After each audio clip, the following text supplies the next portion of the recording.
Holiday and good afternoon. I hope you all had a blessed Easter. Thank you everyone for being here with us today. This afternoon's public hearing held by the Committee on Education, Libraries, and Public Broadcasting is called to order at 2:01 p.m. Some housekeeping matters that I'll briefly discuss so we can get right to work. The first notice of this public hearing was disseminated to all senators and media outlets on April 14, 2025, with its second notice disseminated on April 17, 2025. These hearing notices were also made available on PBS Guam, the Guam Legislature's website, our legislative calendar, and the Governor of Guam's public notice portal.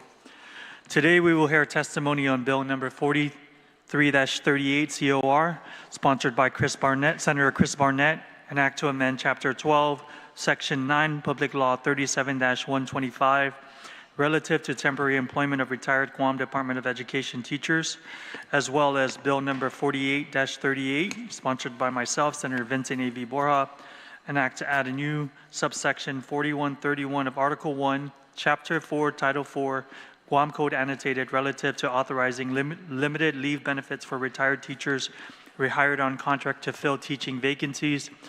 And last, Bill number 68-38 COR, sponsored by Speaker Frank Blas Jr., an act to amend subsection Y of Section 12107, Chapter 12, Title 17, Guam Code Annotated, relative to the responsibility of liabilities of an academy charter school. At this time, I'd like to welcome my colleagues who are joining us this afternoon: Senator Tello Taitui, Senator Chris Barnett, Senator Shelley Calvo, Senator Sean Gumatautau, and Senator Chris Duenas. Before we begin, I'd like to remind everyone in attendance of the Legislature and Guahan's general rules of conduct. Individuals testifying shall first be recognized by the chairperson before speaking and shall state their full name for the record. Questions and testimony shall be confined to the substance or nature of today's agenda. Personal inferences to the character or motive of any senator or individual testifying is not permitted.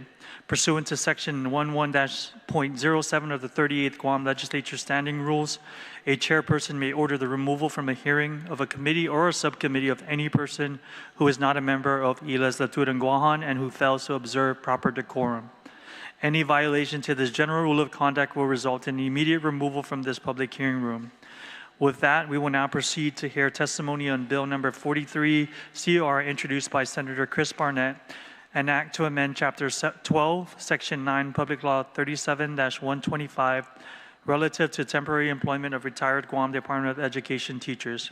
And I'll now defer to the bill sponsor for his opening statement. Senator Barnett, you may proceed. Sujaswasi, Chairman Borja, and again, thank you for the opportunity to not just open on the bill, but thank you as well for hearing the bill. It's Bill number 43-38 COR, an act to amend Chapter 12, Section 9, Public Law 37-125, GCA, relative to temporary employment of retired Guam Department of Education teachers. The bill attempts to allow retired teachers to accrue sick leave when reemployed with the Guam Department of Education as teachers, and it does this by amending the fiscal year 25 budget, and attempts to remove the restriction on accrual of sick leave for Government of Guam retirees employed as teachers at the Guam Department of Education. The bill will require GDOE to create its own sick leave policy, which I believe is already in place for rehired retirees. Just a little bit of background. So we did pass Public Law 37-125. However, I voted no on the measure for many reasons, and one of them was that because in one of the sections, it barred Guam Department of Education retired teachers who were rehired with the department from accruing sick leave. And so shortly after we passed the budget, I got a couple of emails late in the term of the 37th Guam Legislature, and these emails were from retired teachers who are currently working with GDOE, and these retired teachers shared with me that prior to the enactment of the budget law, they were allowed to accrue sick leave, but they had said that GDOE management had read in the budget law that that was no longer the case for whatever the reason may be. When I did research, I went back on the last few budget laws we passed, and the language was the same as the current one. So again, with encouragement from retired teachers, I introduced Bill 43-38, which is actually one of 3 legislative proposals that aims to address workforce shortages through the reemployment of retired government of Guam employees. Shortly after I introduced Bill 43-38, the chair introduced Bill 48-38. And, it's funny, when I introduced Bill 43, I got a bunch of phone calls from retired teachers thanking me. We also received some testimony that I'll reference later.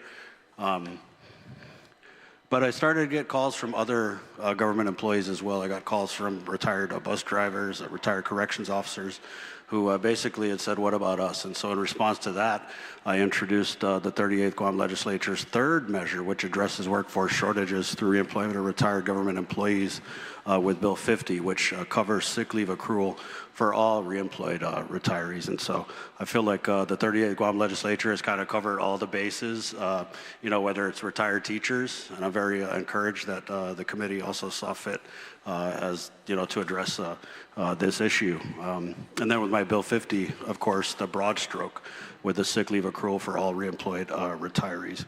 Because, I don't think that the retirees are rehired into the government of Guam should be restricted or should be otherwise punished.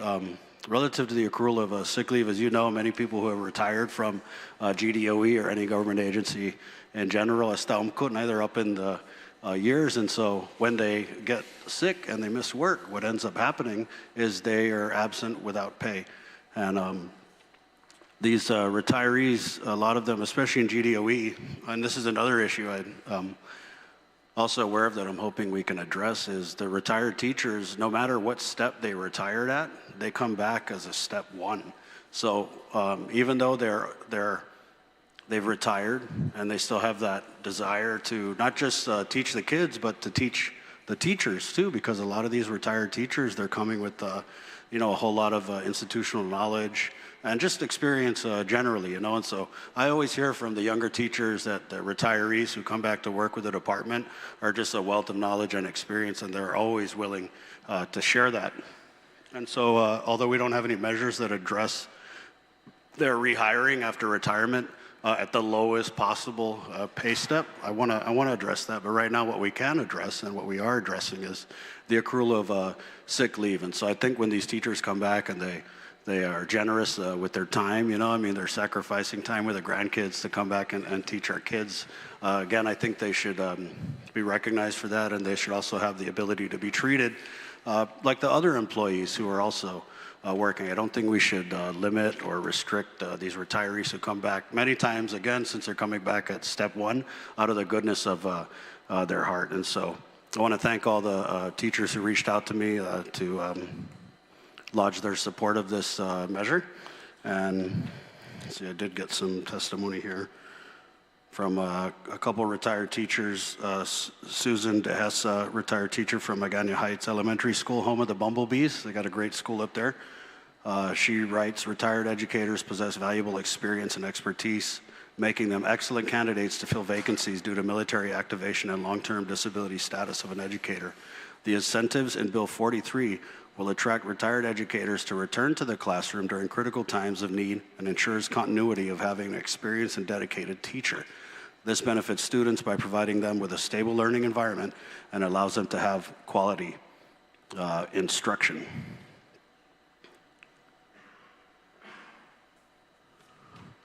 Retired teacher also from Magana Heights Elementary School, Bumblebees out in Force, Joanne T. Brown, talks about the shortage of teachers nationwide. And she says that teaching is no longer attracting college students as a profession due to the low wage, high workload, and number of hours spent outside of the classroom actually working.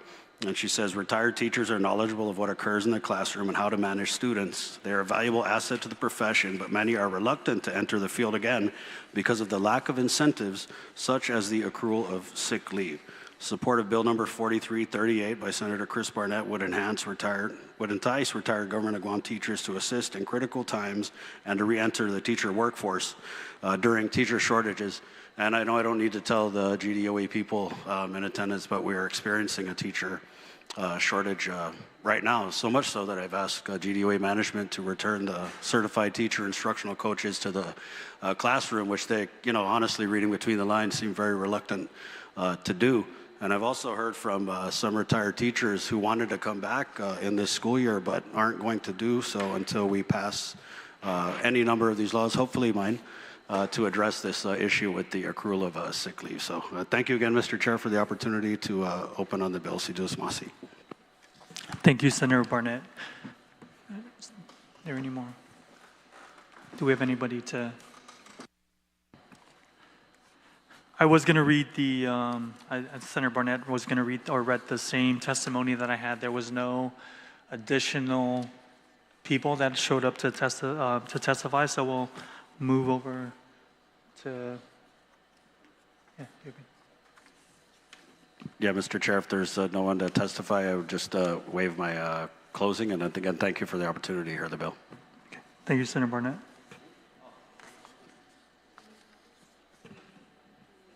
Yes, if you'd like to, okay. Go ahead, Senator Taitu, you're recognized. Thank you, Mr. Chair. Appreciate the opportunity to make some, some comments regarding this that may help on the committee report as put together. We're seeing that this bill is addressing the current budget bill that incorporates the change. And I'd like to hear from those from the DOE whether this is something they would like codified, because this particular law just changes the budget bill. It's probably going to be something that we're going to have to do in the next budget bill, to continue moving forward. The bill only takes away sick leave. It does not take away annual leave. It's something that that's noted in this legislation as well. And if I'm not mistaken with the author of the legislation, that it only is for sick leave, right? Okay, that makes sense. Also, we got some feedback that was mentioned earlier, but yeah, I would like to know that, Mr. Chair, if this is something DOE is looking at just correcting budget bills, or if it's something that we should just codify into law moving forward.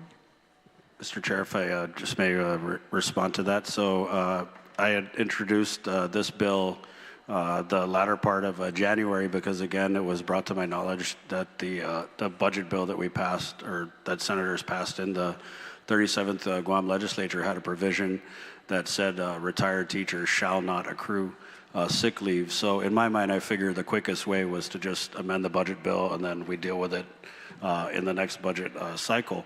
However, when I got the calls from the other retirees, I introduced Bill 50, which does codify the accrual of sick leave, not just for Guam Department of Education teachers, but for all rehired government retirees. So thank you, Senator Taitagui. Yes, thank you very much. Si Dios masi. Oh, and I plan to get that Bill 50 on the session for May. So thank you, Mr. Chair. Anything else, Senator Taitagui? Okay. Any other senators wish to make comment? Go ahead. Senator Gumatata, you're recognized. Yeah, Mr. Chair, real quickly, if I can, for the record, just wanted to state that in their fiscal note, BBMR noted that although feedback from DOE was pending, that BBMR anticipates that the bill will have a financial impact on the annual fiscal year appropriations, and that BBMR expects that GDOE would have to absorb the cost for employee compensation in terms of paid sick leave benefits for the rate per hour of whenever a retired teacher who is rehired is absent from work. Mr. Chair, for the record, I'm hoping that for the markup, that the letters that were that Senator Barnett was able to share, I'm hoping that you'll be able to include that as part of the markup process. One other thing, if I could, and this is more for the markup as well, knowing that the section of the recent budget law, the FY 2025 budget law, that Bill 43 intends to amend requires retired DOE teachers who are rehired by the agency to remain covered under the Government of Guam Group Health Insurance Program. I'm hoping that the committee can clarify whether this group of teachers are allowed to maintain their medical and dental insurance as retirees, ensuring that they have coverage while they're placed on non-pay status by GDOE if they are out sick. And two other things, if I can, Mr. Chair, to better understand the effectiveness of the policy that's set by the legislature, allowing for the temporary employment of retired teachers, specifically to cover absences resulting from military activation or long-term disability status of active GDOE teachers, for how many weeks or months on average are retired teachers employed with GDOE for this particular purpose, and what challenges, if any, has the agency faced with respect to retired teachers remaining in these temporary positions until the respective incumbent teacher returns to regular duty. Mr. Chair, this is absolutely important in terms of how long we plan to cover in this fiscal year, and as mentioned earlier, how that affects the policy in the next and subsequent fiscal years. But other than that, Mr. Chair, thank you for the chance to provide some input. Thank you, Senator Gumbatata. Any other senators wish to make any comment on this bill? All right, so this now concludes the public hearing for Bill number 43-38 COR. At this time, we'll call for a quick recess to prepare for the next hearing on Bill number 48-38. We're now in recess. The time is now 2:17.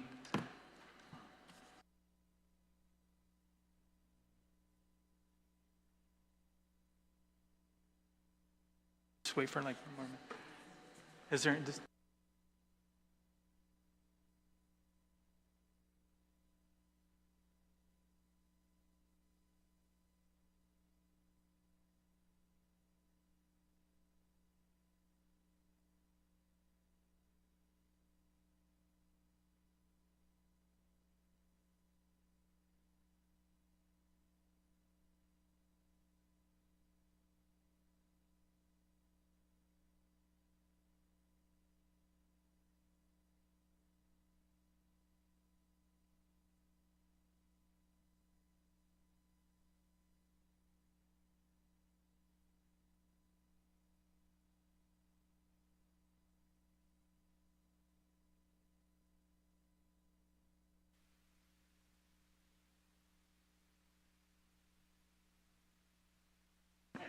The time is now 2:18, and we are now back from recess.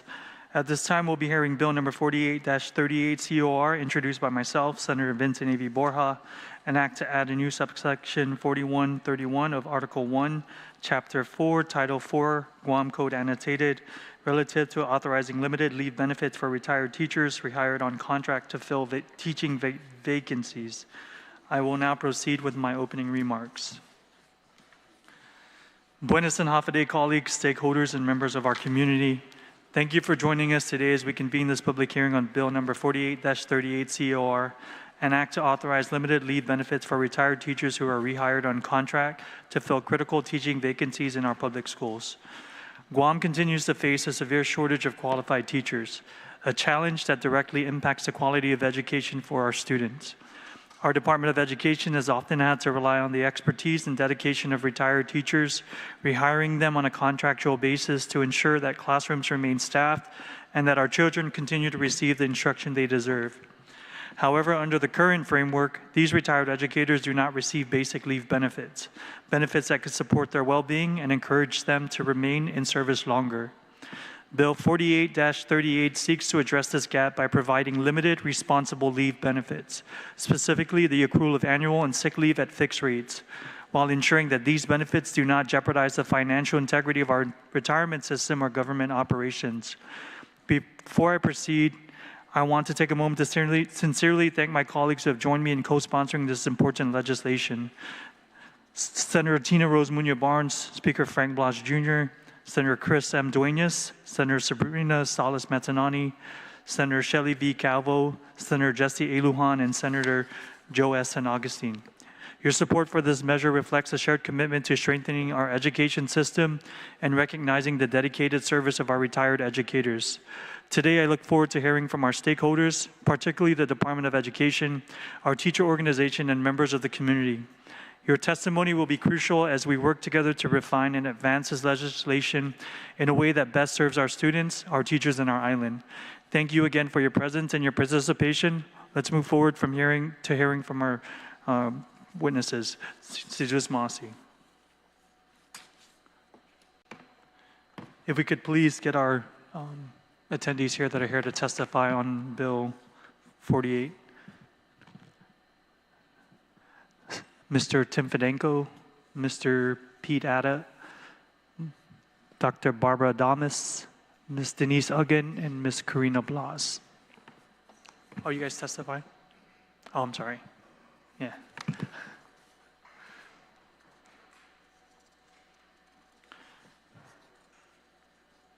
If you want to go ahead and start, Uncle Peter. Oh, you want to go ahead and let go ahead, Mr. Fedenko, you can start first. Thank you. We do this at the board meetings too. Sorry, first time. Yeah, I came in to testify in support of this bill. I also had the two bills, but I didn't realize that I was supposed to sign up for the other one. But my apologies, I didn't see it at the desk. So I won't speak to Senator Barnett's bill.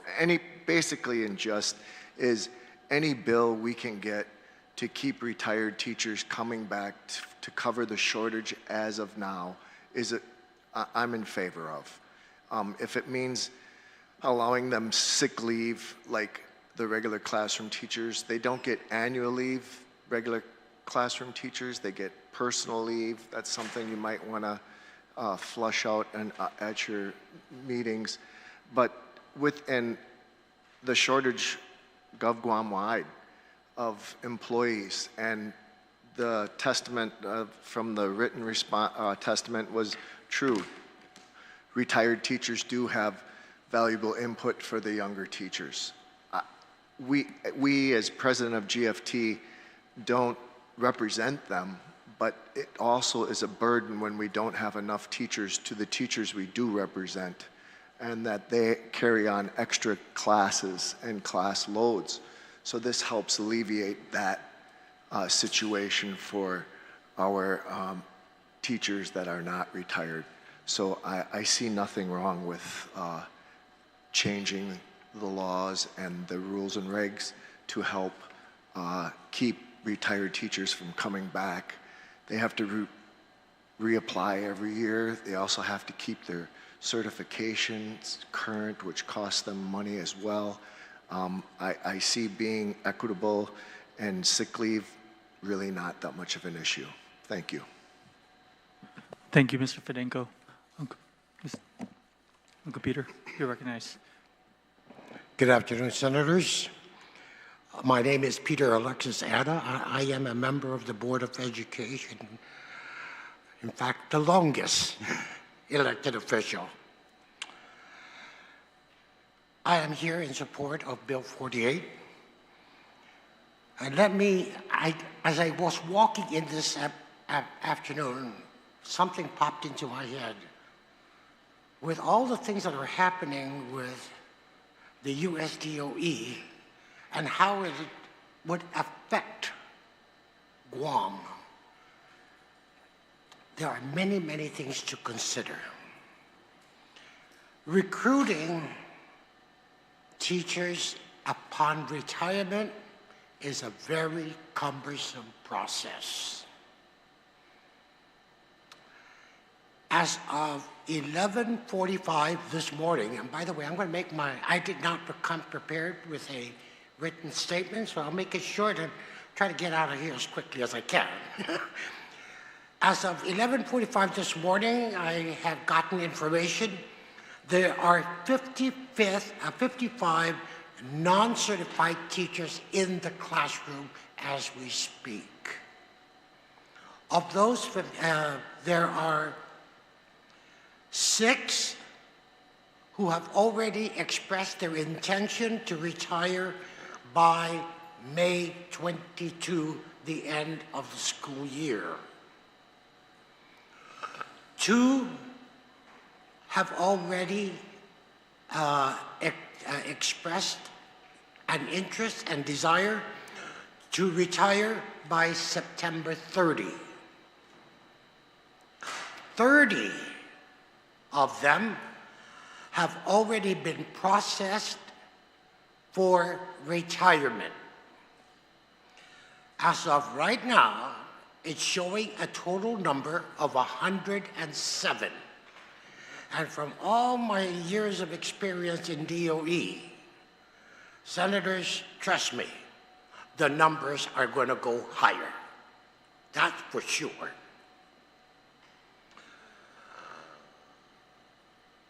We need the teachers. But if we do not, and just keep them at an entry level, let me say, forget it. They're not going to come. Not to say that, sometimes they've had it with as a teacher myself, 20 minutes of your time is discipline. The other times are for instruction. And then, it can become very, very tedious. We talk about annual and sick, there are no annual leaves for retirees. However, these people also do need their sick leave. But I'll just close it with this reminder. Senators, in October of last year, I got a phone call, and I'm pretty sure some of you also got that call from a lady who was informed by the doctor of her husband that he has to go off island for medical treatment. I'm not going to say to you, this is what you should do or not do. I'll leave it in your hands, and I trust your judgment. But a teacher had intended and requested to donate some time for this teacher to go. And she was retired. She had an opportunity to go to the Dodea school. She had an opportunity to go to the charter school, but she chose to stay with GDOE. And yet she was told she cannot get any leave shared because it is not allowed by law. And senators, I'll leave it like that. I promise myself not to talk more than 6 minutes. Thank you very much. Thank you, Computer. Don't laugh, Senator Ada. Dr. Adames, you're recognized. Thank you, Senator Borja and Senator Barnett. Sorry that I signed up on the other sheet. Okay, so buenas, my name is Barbara Adames. I'm the Acting Deputy Superintendent of Educational Support and Community Learning with the Guam Department of Education, and I'm also speaking on behalf of Dr. Swanson. I am here to advocate for the reemployment of retired teachers with access to benefits as stated in Bill 4338.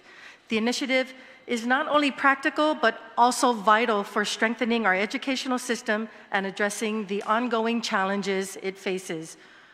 Retired teachers are an invaluable resource.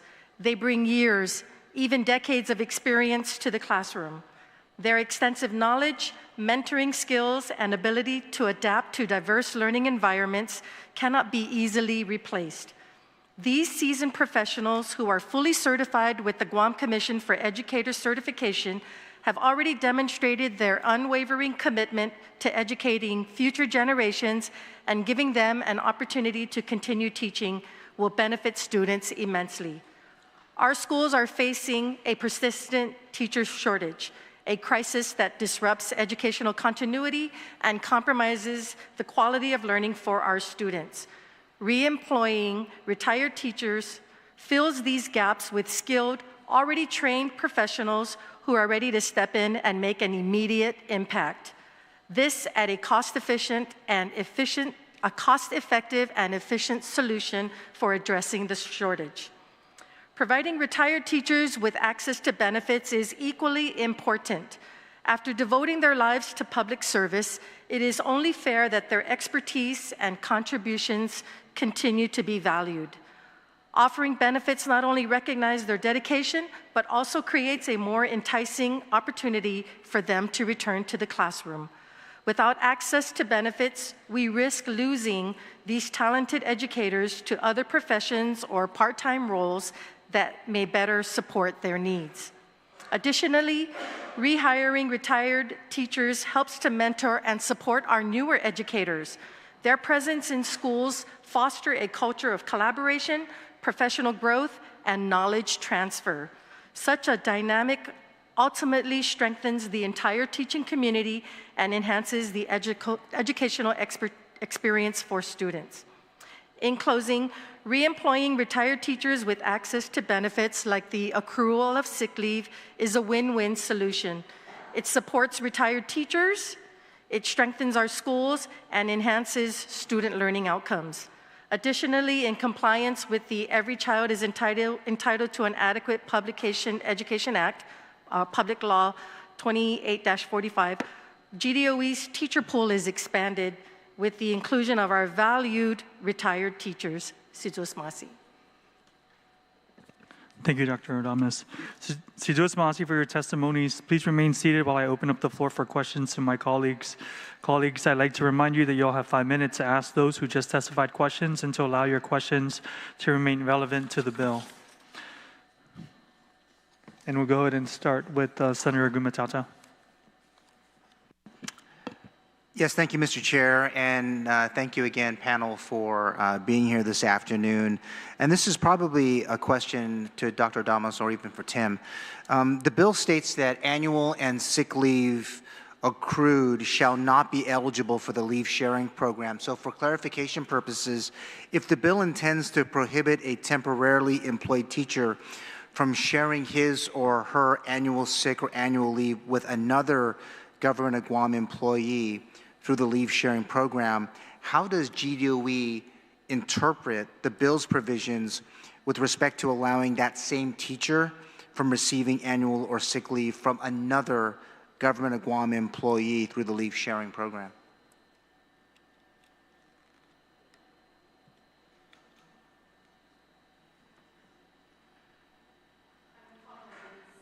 I'm calling on Denise Uggan, our payroll administrator, you. to assist me with answering that. Thank you. You're welcome. And if you can you just, in the mic, can you just state your name and your title, and hope you can help get an answer here. Is it on? Okay, so before this bill, before we took away the sick leave from our retired teachers, they were limited, like they couldn't have access to sick leave sharing because of their status as retired already. So any sick leave they accrued during the school year was considered a loss at the end of their contract, which is the end of the school year. Okay, and your name and your title again? I'm sorry, for the record. Sorry. Denise Uggan, Chief Payroll Officer, Guam Department of Education. All right, thank you, Denise. You're welcome. I only have one other question, Mr. Chair.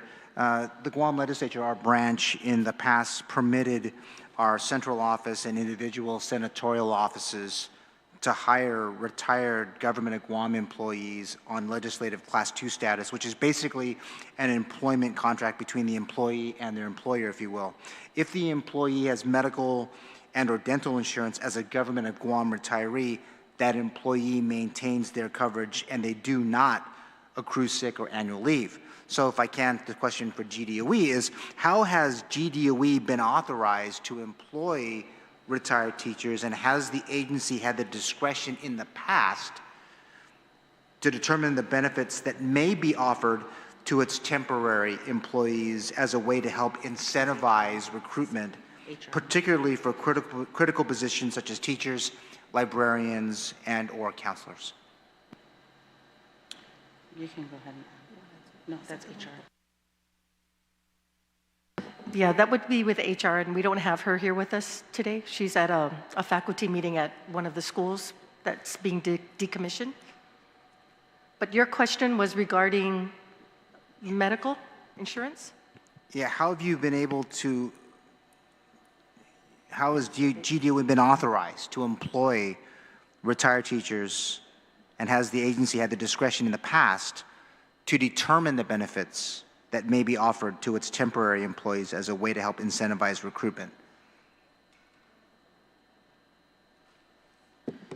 So I'm going to answer to the best of my knowledge. That's fine. Yeah, in prior years, they're hired at the beginning of the school year under a specific contract, which is from the start of the school year to the end of the school year.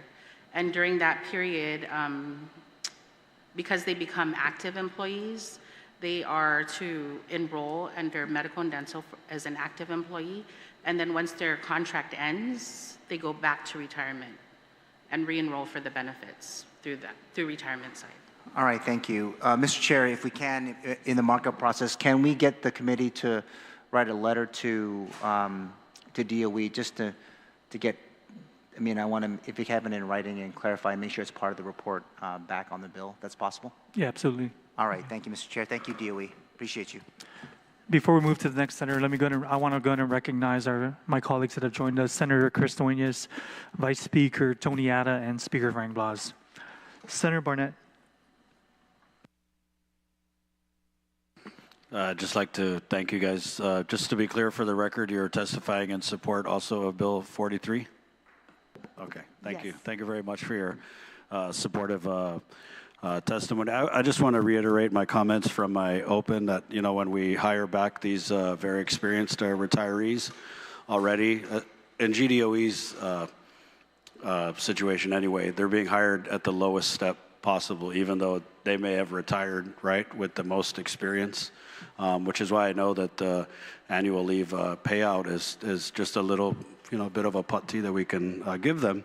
And I just also want to say that I don't think that rehired teachers should be limited, and that's what Bill 48 does, is it provides limited leave for contracted rehired teachers, limited annual, limited sick leave. And I just wanted to state that for the record, and again, thank you for your encouraging positive testimony. But I also wanted to ask, because this came up in the oversight hearing, and you said they're on a year-to-year contract. So at the termination of that contract, how then is the process for, let's say May Mendiola is a retired teacher, I know, but her contract's up. What does she have to do to get rehired for the next school year? I can answer that because we had a meeting with HR. So what happens is the teachers will have to, what the principals will do, is they will indicate on a spreadsheet the availability of all their teachers returning, you know, stating their intent to return, and they actually on that same document will include the retired teachers because it's all one matrix of teachers, and the principal actually recommends the retired teacher to return. The only problem is that we have the job fair that comes up in June, and we basically offer active employees first choice in the job fair. So say, for example, we have one teacher who's interviewed by 4 principals. The teacher in the end will have the final say-so in terms of which school that teacher wants. So say a teacher at League One Elementary, for example, recommends a retired teacher, but what if that teacher in the job fair says, I want the opening at League One? What that does then is it would have to allow the retired teacher to choose another school. And we're trying to streamline the process so that we don't have the retired teachers filling out the job application all over again because they already have the endorsement of the principal. The only problem is that they may not get that specific school because it depends on active status employees or recent graduates from the University of Guam who are seeking employment. They actually will have first choice in filling the slots. I hope that helps. Is there ever a scenario where retired teachers who have been rehired, like in the previous school year, aren't picked up again for the following school year because of that kind of priority placement? It could happen because they may be locked into a certain school, but we have other schools that have openings, so hopefully they can be amenable to another school that's nearby their home, right. Because we still would need them. Right. This year we have 43 retired teachers on board, and if we can try to keep them and maybe get more, of course that would help with our shortage. Thank you. Yeah, I know a teacher who's going to retire at Agani Heights Elementary, and I want to say she's got like 40 plus, maybe 50 years service in the department, and you know the other staff and the teachers are already joking to her about, hey, make sure you come back, you know, right after you retire. So again, I just want to thank the retirees, not just with GDOE. I know that these bills that we're discussing are GDOE specific. My Bill 50 addresses all retirees, but just to thank them for their contribution and for the wealth of knowledge and experience and even cautionary tales that they bring when they're rehired into government service. We always say our manamko are our greatest treasure, and I think that's even true in the government of Guam workspaces. So thank you. Thank you very much, Doc. Thank you, Senator Barnett. Senator Taitigui. Thank you, Mr. Chair, and good afternoon to my colleagues. As well, those who are here testifying, thank you so much, and thank you for clarifying that you support both bills. One bill, though, has only sick leave, while the other one has both sick leave and annual leave. And of course, the fiscal note does not, give us a sample of how much it would cost if we just offer annual versus, sick leave versus both. Some jurisdictions do carry annual and sick leave for retired teachers, like in California, I believe, Georgia, Delaware. That's the only three that I've been able to see so far. But it's going to come a cost. But I tell you, cost doesn't mean anything. It means if we can get teachers to take care of our students, to come into the classrooms and teach, because that's what we're shortage of, not just nurses. Everyone thinks it's nurses or doctors or lawyers, but it's really hugely impacted at the school system for our teachers. Now, according to the law that we put into the budget bill every year, allowing for retirees to come back into the classroom, it states it's because it's to fill areas where teachers who are on medical leave for quite some time, or teachers who go on deployment. So these areas are filled by these teachers. But I think it's more than that. I think it's because we don't have enough teachers. So I hope whatever legislation we put on this, that we can recognize that Guam has a shortage of teachers, and it's not just to fill in gaps of teachers who are no longer working for one reason or another. You mentioned there were 43 retirees currently that are employed at DOE. Is that correct, 43? That is correct, Senator. Okay. And how will this bill, do you think, incentivize more retirees to come back to the classroom if we were to allow for annual and sick leave? So just to clarify, the teachers, they accrue sick leave, but then they get 3 days of personal leave. And at the end of the school year, whatever personal leave they have left, they can actually get that cashed out. And so, as a retiree? All teachers in general. No, this is just teachers, yeah. And the I'm talking about retirees. Retirees don't accrue personal leave, just sick leave. Well, so, previous to the budget law that was passed earlier, where they don't get any sick leave. Or annual leave, because if you look at the budget, they don't get annual leave. Yeah, they don't get annual. So the previous budget bill allowed for sick leave, is what you said? Yes, it did. Okay, but actually this budget bill for FY25 did not allow for either. No, and so... Was there a reason why it was stopped, or that DOE didn't request that it continue on? We actually we weren't aware of it until after the fact.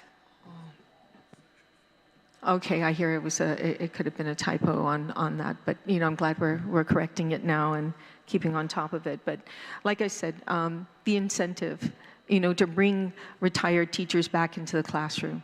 Do you think, even if we were to codify this or allow this to go through, that we're going to get an influx of more retired teachers to come back? Right now you have 43.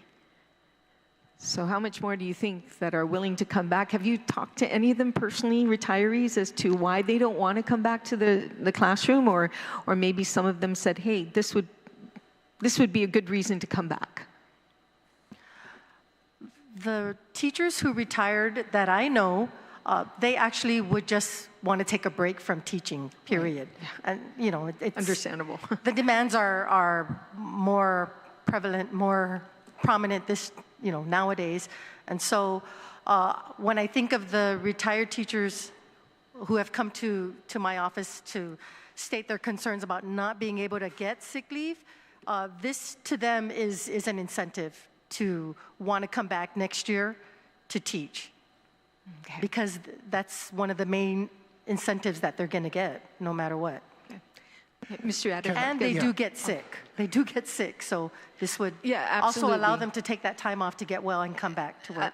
Other jurisdictions, from what I gather, and I'll let you talk, Mr. Adams, but I've said that, well, the reason why they allow retired teachers back in is because, some teachers have stepped out, whether it be, they were sick or on leave, on military leave. So why would they get annual leave? Because the whole purpose is to be in the classroom, because they're taking someone else's place. But sick leave is something that should be given because it's not, it can happen to anybody, without notice. You can get sick just automatically. But anyways, Mr. Addick, go ahead. You're going to say something. Thank you so much, Senator. You asked the question about teachers coming back into the classroom. Retirees. Many of them don't want to come back for one reason. It's a slap on their face and their profession after going through so many years of service, and then you're going to hire them at an entry level. To them, it's a big slap on the face. I'm sorry. I think your wife got it. She got your back. Mr. Verdengo, did you have? Yeah, thank you. She got your back. Chairman. No worries. To answer Senator Tite, to give a little more, we don't know if it will bring them back or not, but there's one issue that does prevent teachers, I know that, from coming back. Some have retired, let their certification lapse after teaching for 40 years.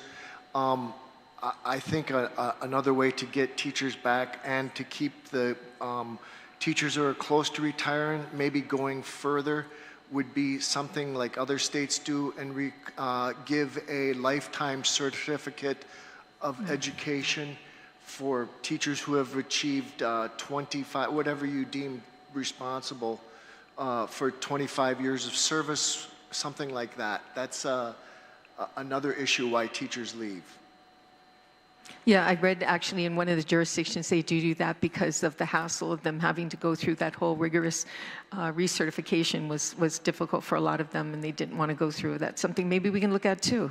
It's about trying to get those, believe it or not, by 2030, there are going to be more seniors than there are children, at one point. And and many of them have a lot of, like Mr. Atta, he'll go until he's like 90 years old, or, he can still work and move around. And there are a lot of retired teachers, I think, out there who would rather do something like that, come back to the classroom and do something. It keeps them alive, So, but the incentive has to be there. This is one step, and I'm looking forward to maybe thinking of other possibilities, those, not loopholes, but those borders or, barriers, per se, that avoids them from wanting to come back. Now, in the legislation, this is for DOE, in the legislation, it talks about the leave benefit retirement teachers and contracts. Do you feel that this bill will actually allow you to provide some guidelines on the rules and regs on how this will work? Is that how you're seeing this bill that gives you that authority? Yeah, we would have to revisit and take a look at it more closely. Yeah, and in other words, it says that Superintendent of Guam Education shall establish procedures to implement this section within 90 days of enactment, correct? So how are you going to, as the Department of Education, ensure fairness in implementing, these types of benefits? We would have to meet with our HR administrator along with Denise here. And Mr. Fedenko's input is always appreciated and sought after. Yeah. And we would come together and work on what's fair and what's an incentive for our retired teachers to come And then back. I'm sure you'll bring those ideas and suggestions to the chair, or have the legislature at least look at those recommendations to move forward. But okay, so other than that, thank you so much for being here today, and happy belated Easter. Okay. Thank you, Senator Taitigui. Senator Cabo. Have a day and buenas, everyone. Thank you, Mr. Chair, and have a day to all my colleagues here. Thank you for all your testimonies. I just have a curious note with regards to accrued leave. I just wanted to ensure that there's no potential for mismanagement and abuse. And I know that this is a well-intended bill, and I thank the author for inviting me to co-sponsor it, so I support it. I support teacher retention, that's for sure. I wanted to make sure that we have a clear enforcement and monitoring in terms of leave accrual. So I wanted to ask, what internal controls will GDOE implement to ensure appropriate and consistent use of the sick and annual leave provided under this bill? Is there anything that's already, did we discuss? Yeah, so we have our system, it's called, it's a MUNIS system. It does the leave accruals every pay period, it generates itself. Teachers do not earn any annual leave, so annual leave isn't really up for discussion. But their sick leave is, it's managed by our current system, which is Tyler Support MUNIS, and it just generates every pay period.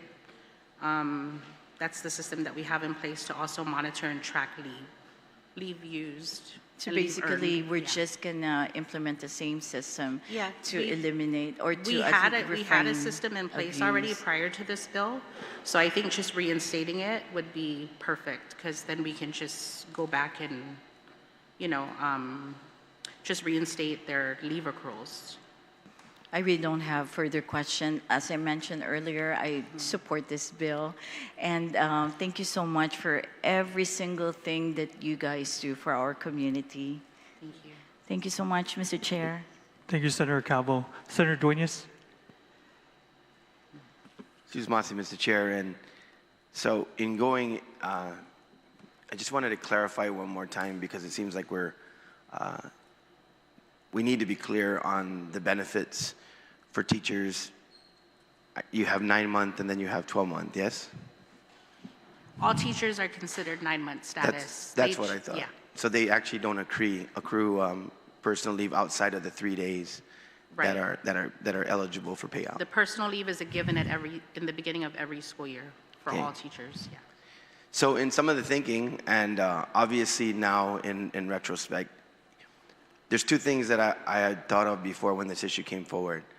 One is that obviously retirees have their full retirement benefits and then they come back to teach. That's completely understood. The idea was the discussion about what are the budgetary impacts. But in looking at it again, and this is something that I experienced in other agencies that I was the director of, we would get authorization to hire as long as we could do it within our budget. And it made sense that if we had budgeted vacancies and you're filling positions with budgeted vacancies that would be less than what the expectation was for that budgeted vacancy, you should really have no fiscal impact. So that's one of the reasons for reconsideration. Obviously, in these times, particularly this fiscal year, it's going to be very, very tight in terms of budgetary constraints. And of course, there's a lot of other implications for that on the federal level and the like. But it does make sense that if you do have vacancies that you've already had budgeted for, you should not run into that. Because in fact, your budgeted vacancies for active employees should be greater than what you were anticipated from retirees. So that should cover itself. The one thing I wanted to discuss, particularly with you, Bobby, and I know that this is something too on the other side, and we want to make sure this doesn't happen, and maybe Tim would think about this as well, is there are times when a manager will use that as a tool to hire because it's significant savings to the agency. So I just think that, can you comment on that? And we got to be careful about that as well, because we don't want to, you know, have a situation whereby we're looking at retirees as a savings to the government as opposed to full-time employment. So can you, of other individuals, can you share your thoughts on that? Thank you for the question. Actually, our HR administrator, and it's a really strong check and balance along with our budget office and even with Denise, we follow the merit system. If a teacher is interviewed and recommended, it goes through the channel of approvals, which would be with the superintendent, then it goes to HR for processing the personal action, and then it goes the route again for final approval. And so I don't see this as administrators trying to have some kind of savings, because we're always in need of teachers. We have 22 positions now that we're trying to fill. And if we have retirees who apply next week, I'm sure after going through the interview process and processing systems, we'd bring them on board as soon as we can. Thank you. If I may speak to your comment as well, or your question, Senator Duenas, it is true, and GFT, we would like to see no retirees employed, right? We want to see young teachers filling this position. And if a teacher does graduate from the school and they can bump a retiree at any time during the year, so that's ensured that they cannot abuse that. You have to pick the young kids, new graduates, to go in there and start fulfilling their dream of teaching. So that is assured by GFT in the contract that double dippers are the first to go. Sounds good. The discussion was, of course, and maybe in a future bill we'll consider, is that across the government. And so obviously teachers, you can see, I mean, I've got 5 teachers in my family, so I understand the teacher system. But in this situation, it was just one of those to where certainly we want to make sure that every agency is living within their means. But in hindsight, it's very clear that that budget should be available, given the fact that we have the shortage and the budgeted vacancies should cover any type of costs incurred going forward. So just wanted to make sure, though, that there was an anticipation and people don't think when they hear about this bill that there's this large, benefit in terms of leave outside of sick leave, because it's, teachers are on a 9-month schedule, and so it is the 3 days. So that is not something that's a difficult benefit to take care of. As far as the larger government, we'll have to consider that on a case-by-case basis. Like I said, these are professions, teachers and other professions that, of course, should have priority in these areas because of their need and the great service they serve to our people. So that's it, Mr. Chairman. Thank you. Thank you, Senator Duenas. Vice Speaker Addett. Thank you, Mr. Chair. Perhaps just one question on the personal leave. So it's the term teacher personal leave, right? That is in the that's found in Chapter 3, 17 GCA. So when they say personal leave, that's something that, unless the intent is just to keep it as the teacher personal leave, then it should still remain in the section. Because in the bill, it's, it uses the term personal leave. Instead, so if we keep it with the teacher personal leave as currently in statute, then we should be okay, right? Yes, that's the name of their because accrual. 3 days. Right? 3 days teacher personal leave. Yeah, okay, that's just for clarification, just so there's no misinterpretation of personal leave, right? Unless we intend to give everybody personal leave. Okay, thank you, Mr. Chair. Thank you, Vice Speaker. Speaker Blas. Well, this concludes the hearing. Thank you, panel. Any last comments? Anybody? Well, this now concludes the public hearing for Bill number 48-38. COR at this time. We can go ahead and dismiss the panel, and we'll call for a 2-minute recess to prepare for the next hearing on Bill number 68-38. We are now in recess. The time is now 3 p.m.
The time is now 3:03, and we are now back from recess. At this time, we'll be hearing Bill number 68-38 COR, introduced by Speaker Frank Blas Jr., an act to amend subsection Y of section 12107, chapter 12 of title 17, Guam Code Annotated, relative to the responsibility of liabilities of an academy charter school.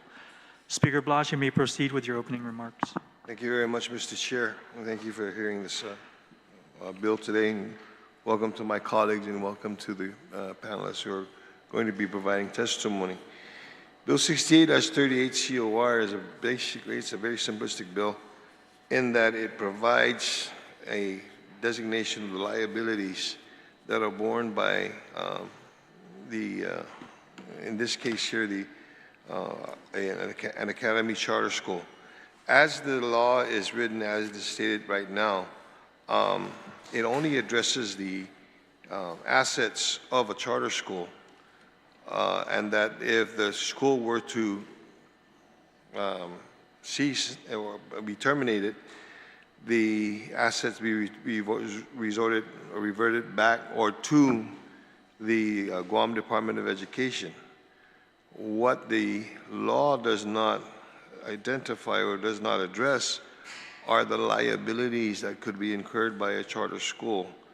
It has been found that, in some cases, a charter school can get into a contract without the approval of the Attorney General of Guam or the Governor of Guam. Yet, as it stands right now, the liability, the contract is basically binds the government of Guam to the liability that it may incur, that it incurs. And so what we wanted to do in this bill is address the responsibility and the issue of the liabilities, in that if a contract, if there's a liability that has been borne by a charter school that is now being terminated, and that the contract or the acquisition was performed without the approval of the review of the Attorney General of Guam or the approval of the Government of Guam, that responsibility is borne on, is then on the Board of Trustees who approved the contract or the acquisition.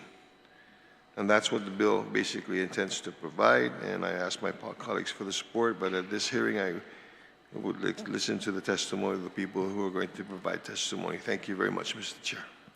Thank you, Speaker Blas, and we'll go and start with oral testimony. Ms. Cepeda, if you'd like to start. Thank you. Half a day. Good afternoon. My name is Evangeline M. Cepeda. I am the chair for the Guam Academy Charter School Council. I'd like to thank all the senators for being here. It's just nice to see you all here taking the time and your effort out. As they say, your time, talent, and treasure. I appreciate it. I am in full support of this bill, Bill 68-38. 4 years ago, I've brought this to several senators and the attention with regards to this. Wherever I'm at, and I was the chair at the time, I was the vice chair, I read the School Act of the Charter School of 2009.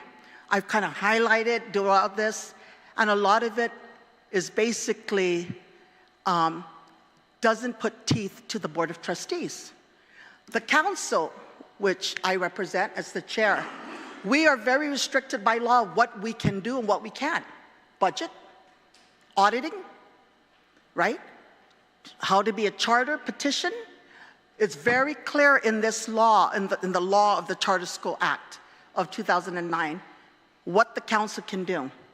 It doesn't say anything with regards to the Board of Trustees. So the Board of Trustees are a Pandora's box, open for everything. Even the council can go in there and basically say, okay, Board of Trustees, what's going on?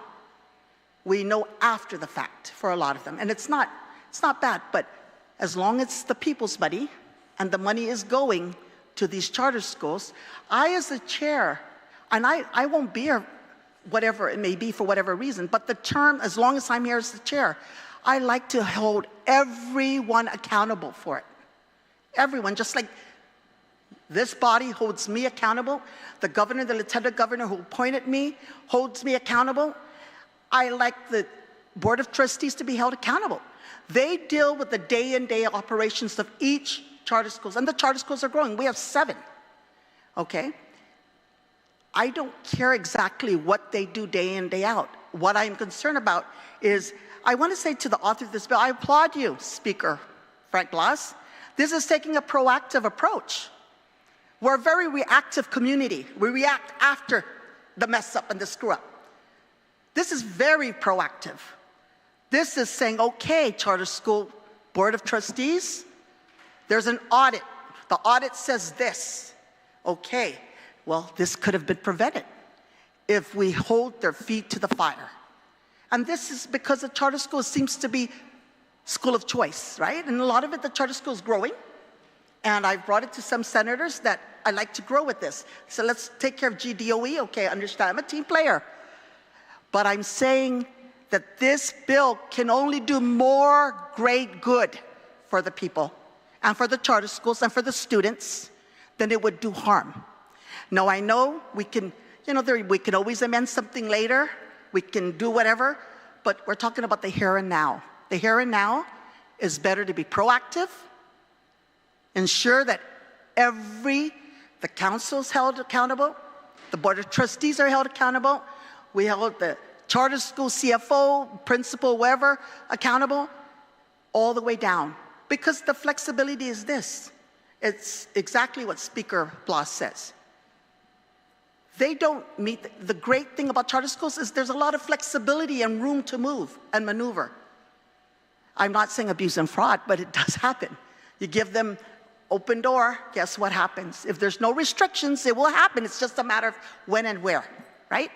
And so with this is saying to the Board of Trustees, okay, you signed, you voted on it, you said, okay, this is going to be, you're going to be responsible. And so I'm here to say again, thank you. I applaud the author, and I hope this bill passes. And I am speaking on behalf of the council as the chair that I am in full support of Bill 68-38. I'd like to just mention one thing for the record here, is that I know because the charter schools are nonprofit, and that's where it's kind of iffy, and maybe I'm reading into this because I'm not very familiar with it, but like the state of Florida, I was reading it earlier, and so I know like with the charter schools there, with regards to liability and stuff like that, there's been legal aspects with regards to that.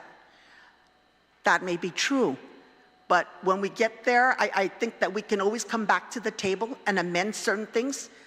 But as far as the specifics with this bill, it's very clear-cut and dry.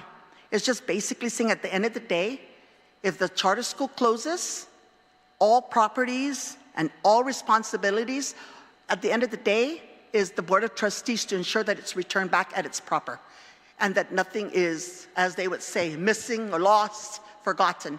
And we're good at that in the government of Guam. Things go missing, and so we hold these people, then we will have our public auditor here give us a 0, and that would be perfect in a perfect world. So with that said, that's what I'm going to say. I hope that the senators consider this and support this bill. Thank you. Thank you, Ms. Cepeda. Speaker Cruz. Thank you very much. Hafaday Senator Borja and committee members, thank you for the opportunity to provide testimony on Bill 68-38. The Office of Public Accountability supports the bill. It is simple, but substantive, as it corrects a deficiency in the enabling legislation creating charter schools by adding a sentence that should have been included in the original legislation. As you read the section as it was originally passed, it ends with a sentence, quote, upon termination of the charter, assets of the charter school shall revert to the Department of Education, end of quote. What happens if there are no assets and millions of dollars in liabilities? In previous financial audit status meetings with the charter schools, I've had heated discussions with charter school board members about the liability, that the liability was theirs as fiduciaries, especially since the obligation was entered into without the concurrence of the Attorney General and the Governor. They insisted that the law does not explicitly say that. Several charter schools here have defaulted on their obligations, but were bailed out when they had surplus funds during the period when classes were conducted remotely. Now that schools are back to in-person classes, the surplus funds have run out. One charter school was sued for eviction earlier this year and several $1 million in unpaid obligations.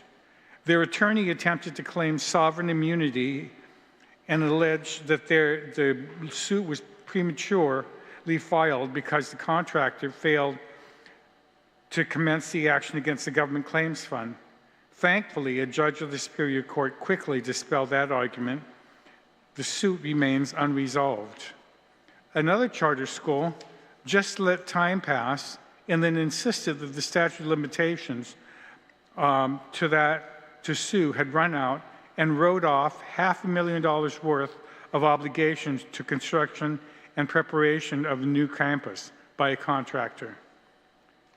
It would seem like charter school executive orders appear to have more power than any director in government of Guam agency or even the superintendent of education, with the exception maybe of the administrative general Guam Memorial Hospital Authority when it comes to generating contracts and obligations.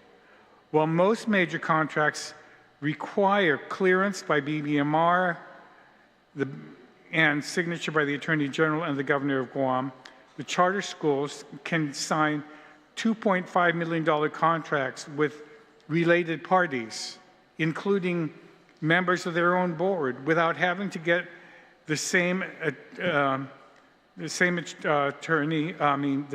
scrutiny from BBMR, the Attorney General, or the Governor.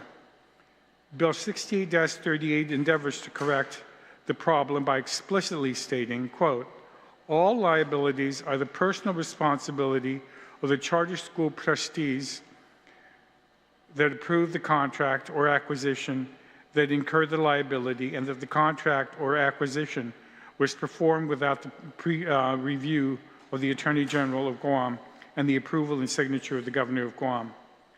I want to thank Speaker Frank Blas for introducing this bill, and I wholeheartedly support this amendment and urge its expedited approval. Thank you. Sijuas Masi for your testimonies. Please remain seated while I open up the floor for questions to my colleagues. Again, reminder, 5 minutes to ask those who just testified questions and to allow your questions to remain relevant to the bill.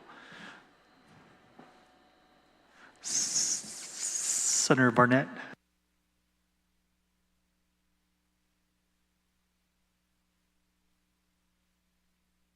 Sijuas Masi, Mr. Chair. I like the bill. I know Chair Vanji, we had a conversation similar to this issue in the 37th, and I know that the bill will make the Charter School Board of Trustees assume all liabilities that they approve should the contract or acquisition performed without a review of the AG and the approval of the signature of the Governor of Guam. But I wanted to ask, other than this, because this is kind of like at the end of the track, if you will, what about prior to that? Because you talked about we're a reactive community, right? So in what ways can we ensure that you have oversight and you're able to engage with the Board of Trustees? What type of fix do you think that would require, or do you think that's necessary? Thank you, Senator, for that question. Okay, so this at least puts some kind of responsibility on them, because there's really no responsibility as far as it's very vague, right? And so basically, this will let them do their homework. Before they decide to do something, sign it away. This kind of holds teeth, say, look, if we're going to prepare and we're going to get a lawsuit, for example, because we're not dotting our I's, crossing our T's, we're not going to getting a legal opinion on this, for whatever reason, okay? This will ensure they do their homework before signing their name on the dotted line. And so this is the first step, because like I said, in this law, there's nothing really that holds the Board of Trustees. They're more powerful than we are. And the law says the council is, at the end of the day, comes and reports to this legislative body. And that's not so with them. We mentioned this when you were the chair of the Committee on Education, that I can't go to them and say, look, why didn't you inform the council of this? Why do we have to know after the fact? I just have to be a pushy individual, which I am, and sometimes I kind of have to push back and say, look, we're doing this because we do have the power to hold your money. And then that tends to work, but why should I go in that route of threatening people? And it should be enforced within the law with regards to the Board of Trustees. I hope that answers your question, you know, that we don't have anything, but this is a good start. That's where I'd like to say. Okay, so you think it's a good start, but you still think there are more things that we can do to ensure accountability? Absolutely. Okay. Like I think every 3 months they should do a quarterly report to the council of what they've done in the last 3 months. The Board of Trustees. The Board of Trustees. Can you, I'm sorry, Ms. Vanjie, can you just explain to the viewing public what the hierarchy is relative to the Charter Council and where you fall in the Board of Trustees? So under the law is that you've got the staff of each charter school, then the staff is managed, operated, governed by the Board of Trustees. They have the total autonomy and power to decide the day in, day out operations of a charter school, a specific charter school. And the law only allows that there is 5, no less than 5, no more than 9 Board of Trustees. So they can have whatever amount within that law. And then the Board of Trustees has the governing power for that specific charter school. Then the council. And the council are governed by the budget, by the accreditation to ensure accreditation is there, that's required under the law, regards to audit findings, yearly audit findings. In regards to being a chartered school, it has to go through public hearing, through the charter. And you've been there when we've done the 2 new charter schools. It has to go out to each of the designated areas, to the mayor's office, and they have a meeting and we have a public hearing, the council calls a public hearing. Those are the only requirement under the Guam Academy Charter School Council. All others we don't have with regards to touching or requiring from the Board of Trustees. So if the Board of Trustees, if there's a law or a bill that's introduced that say, okay, every 3 months you do a report, it gives the council an idea of what they're doing on a day in, day out, so we can ensure that things are done. So I know the law requires that at the end of the fiscal year, 30 days in between that, I'm Ms. Philly or my AO from DOA, the only staff that the charter has. I basically push her and say, look, get all these 7 charter schools. I want the audit finding. I want this. I need this. It's not a want anymore. And I need this before this specific under the law. So those I can enforce because the law is very clear in regards to that. But the Board of Trustees, all it says in the Board of Trustees is how many is allowed under the Board of Trustees and the law with regards to now Speaker Frank Blas's bill. Everything else, they can do as they basically need, which is great. There's a great to that because there's a flexibility. That's why the charters can work and they do it too. But at the same time, you know, you've got a wide door open and I don't know until after the fact. That's the problem. Right, and I'm all for the flexibility, but not if our government's the one getting tied up in the knots, and it kind of sounds like that's Absolutely. been the issue. Auditor Cruz? One proactive thing that might be done might be to have a requirement that if the charter school is going to get into a contract of greater than a certain amount, maybe 100,000 or $500,000, 100,000 probably is a threshold, that they have to provide a plan of how they're planning on paying that back and present it to the council, someone to look at it. Because let me tell you, one charter school bought some property in Barragata for $500,000, just decided that they were. But they didn't have the money to pay for it for years. Thankfully, during COVID, there was extra money and they were able to pay the landowner. One charter school started out, they have a $2.5 million contract with some agency in the Philippines. 2.5 for the school and for the books.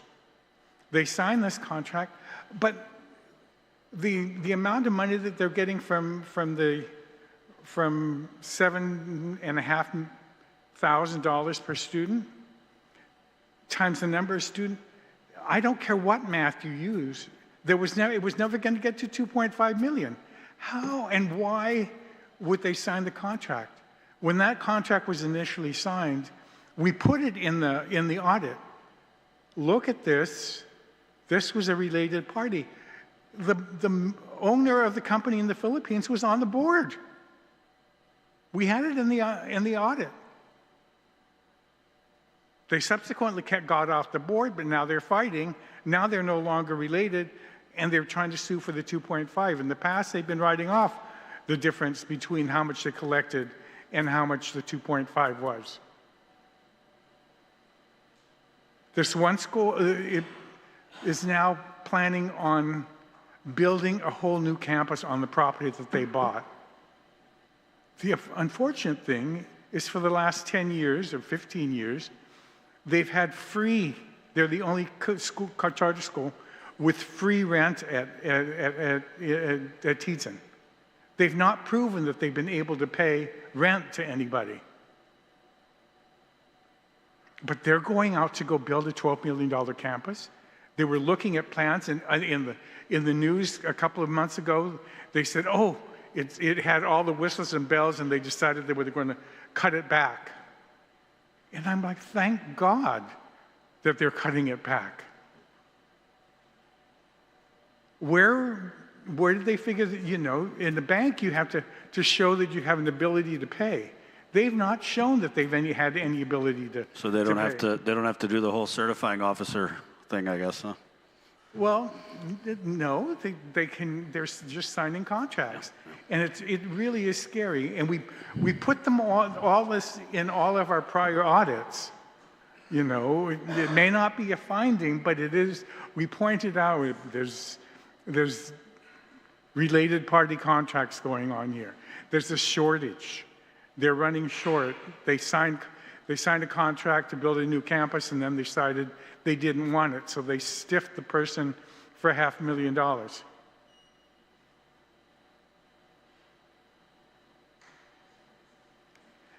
But we've got to do something. But and when I was still here, and they would come, and I would insist to them. I mean, and these are people who are very close to me. They were my paris and, very, very close friends. And I kept telling them, quit signing any of these contracts. Quit approving these things, because your signature is the only thing on there. If they're going to sue, it's because there's no signature on there with the governor. There's no signature of any government official. And so if the banks are going to come after anybody, they'll come after you. And the court just recently this year, in that one charter school where they owed more than the $2.5 million of the contract, and they were being sued for eviction, they tried to come in and say they had sovereign immunity because they were a charter school. And the court said, you're a charter school, you're not a government agency, so you don't have sovereign immunity. And then the argument from the attorney was, well, they didn't start out by suing, making a claim against the government claims fund. They can't move on this contract. And the judge said, nope, they're moving forward. But what happens if the decision of the court is that school owes $5 million for the last couple of years, and that school closes? Who's going to pick that up? And that's why I thank the Speaker.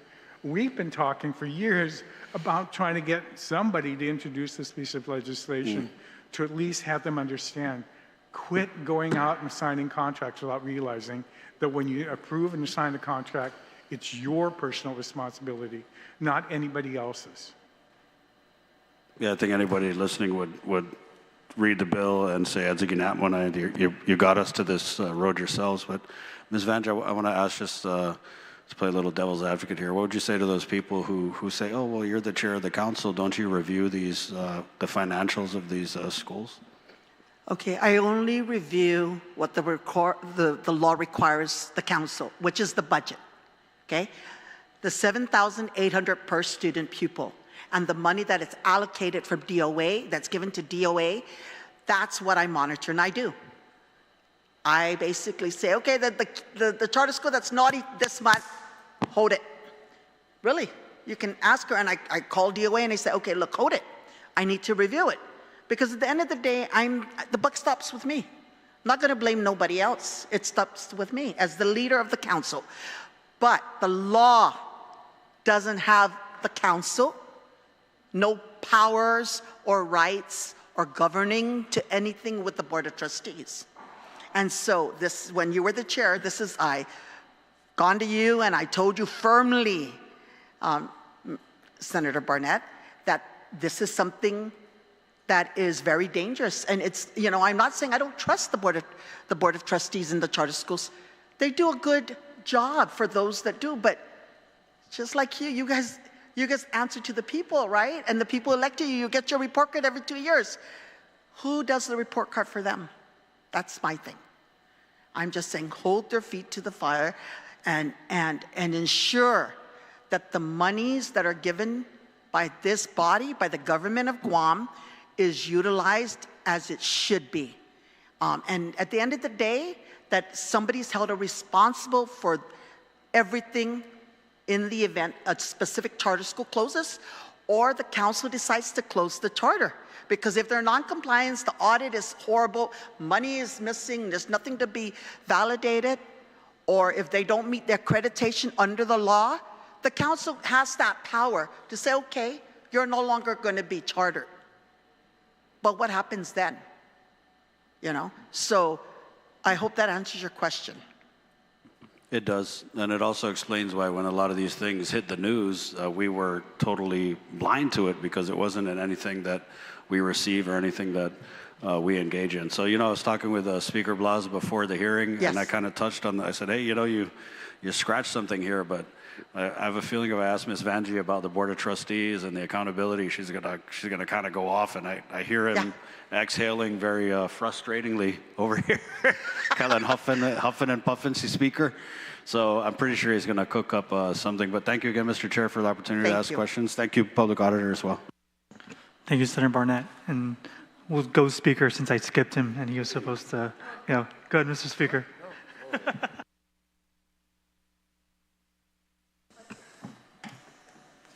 Good, Senator Taitui Hill. Thank you, Mr. Chair.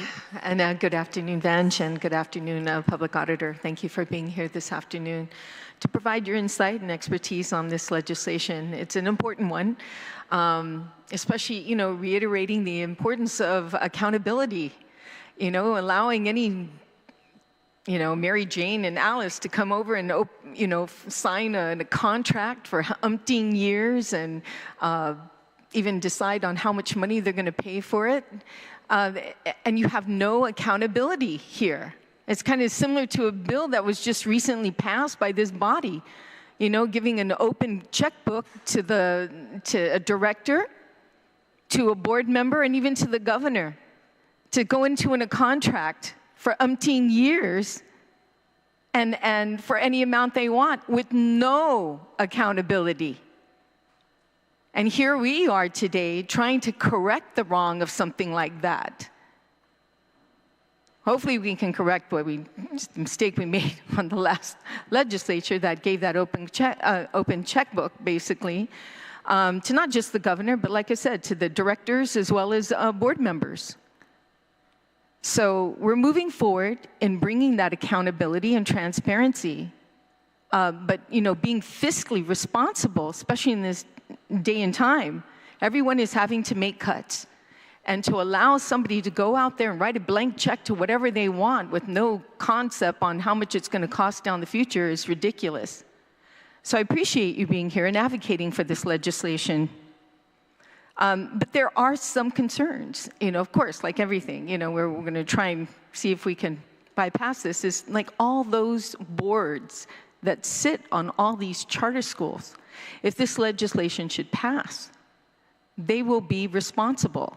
Now, you brought up the nonprofit status, you know, and in some states, when you have a nonprofit status, in the event this, well, maybe, you know, now that former judge and attorney OPA BJ can tell me that in the event if a charter school basically can't pay their debts, like in the other ones that fell short, and they just don't have the money to do it. They put themselves in a contract that requires them to pay, you know, millions of dollars a year.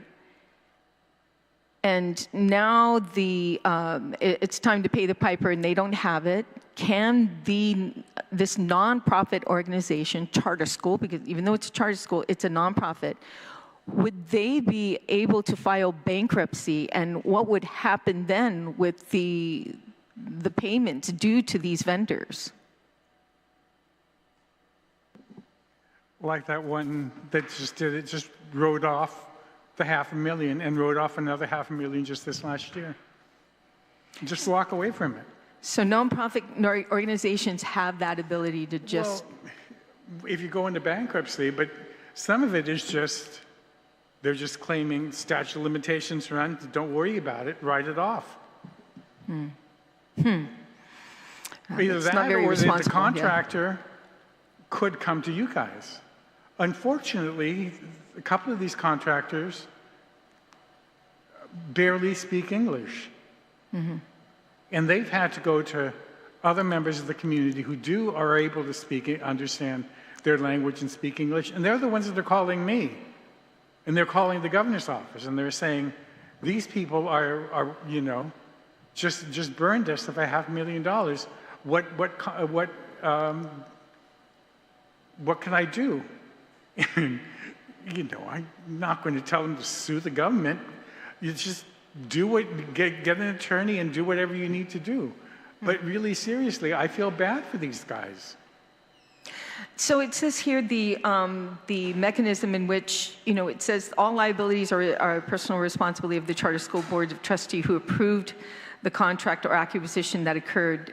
The liability and the contract or acquisition was performed without a review by the Attorney General of Guam and the approval and signature of the government of Guam. The way I read this, what kind of mechanism is in place to basically track or document an Attorney General's review?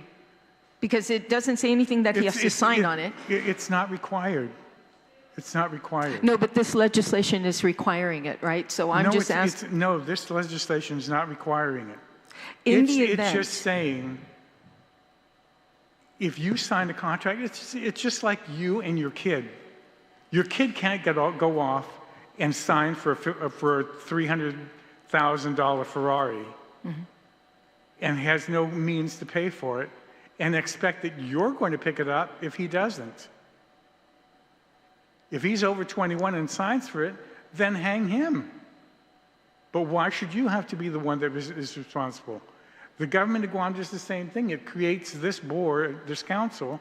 This council gives charter to some board, and that board should be the 21-year-old that's responsible for whatever contracts they sign.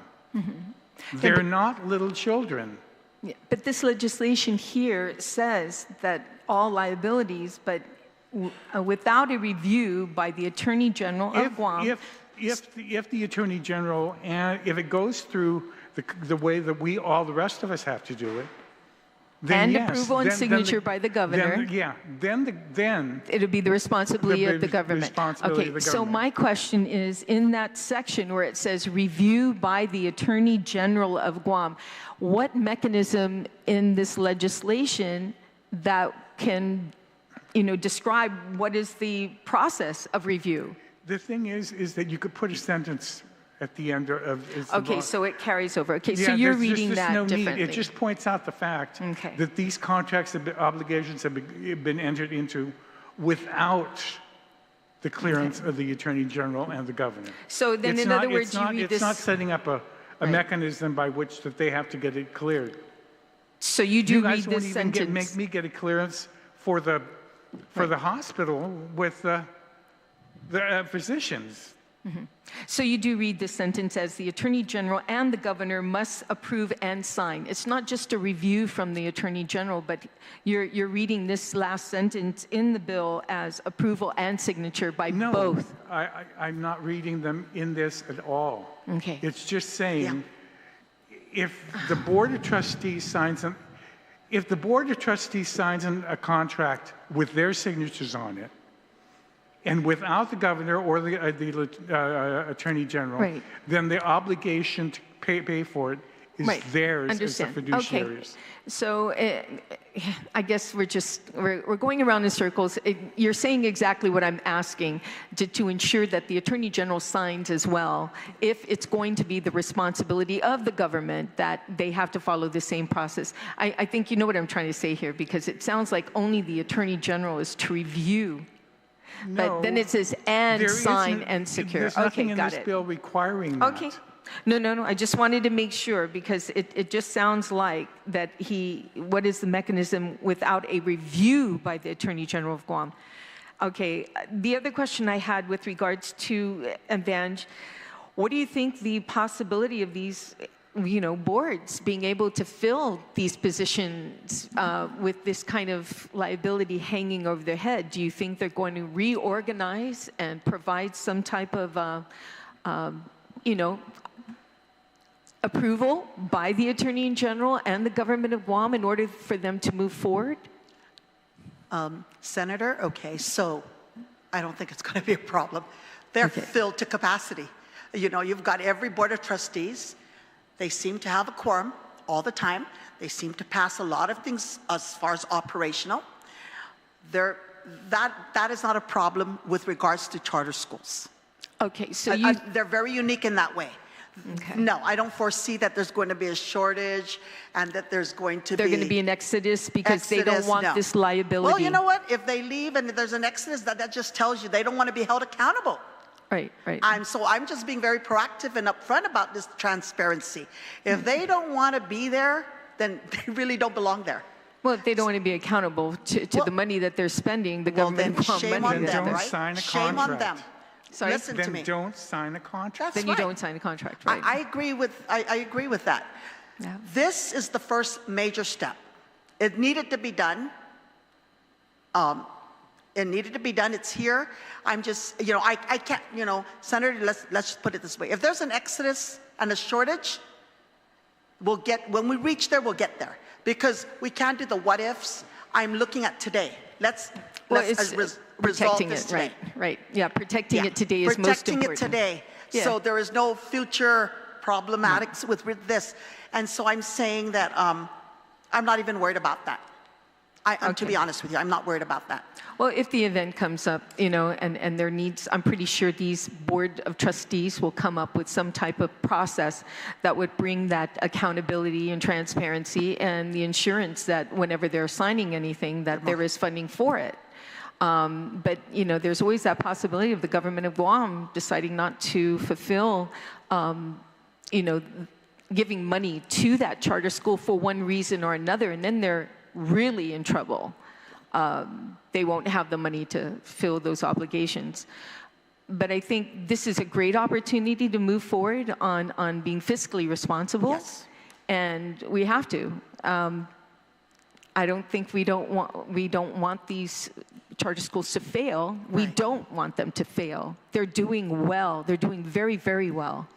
Yes. So other than that, I just see those two mechanisms in there that I wanted to cross my T's and dot my I's when it comes to the Attorney General being involved, and if they do, number one, and number two, the exodus of board trustees. So we can, like you said, cross that bridge when it comes. Okay, thank you, Mr. Chair. Thank you, Senator Taitui. Senator Capo. Thank you, Mr. Chair. Half a day once again, and buenas. I have remarks and a few questions. This bill is Bill 68-38 COR is well-intended bill.